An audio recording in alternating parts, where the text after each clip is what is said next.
nga tibitadde ku bbali mu muzannyo gwa badminton Uganda ekyakola bulungi mu mpaka eza para badminton international championship ng'abazannyi bana bamaze dda okwesoga omutendera oguddirira ogw'akamalirizo era essuubi lya Uganda okuwangula zaabu lyeyongedde.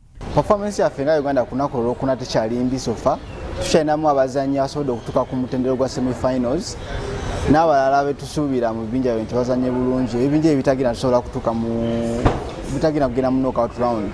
Twogeddeko n'abazannyi okuli Hassan Mubiru, Rita Asimwe ne Mutesi Sumin. Mu doubles ninamu omukisa kuba kati sofa tuli ku quarter finals, so tusaba nti group bweddako bwe tukubayo endala n'endala ne tuba nga tusobola ogenda ku semis kiba kituwa omukisa okuba nga tugenda mu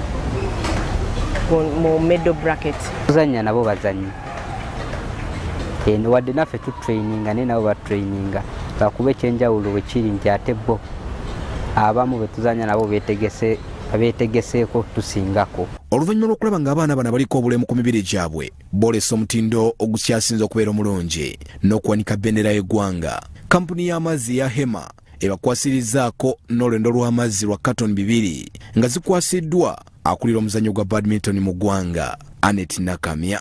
Baba batuwuddeko kinene kuba senga tubadde tugenze katale gagula sente zibeera nnyingi, so tuba twetaaga ba partners be bati abasobola otuwewulako ne batuwa ebintu wadde tebatuwadde mu nsimbi naye batuwa ebintu ebikalu ng'ate tubyetaaga mu nzirukanya yaffe ey'emirimu gyaffe ez'entegeka zaffe kiba kituyamba kinene nnyo. So with sports water has to thrive, so we encourage sportsmen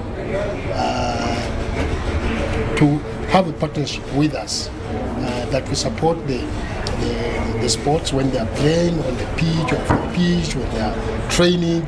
Water has to be there. Abel Chitaka, Salt TV, Omunyo.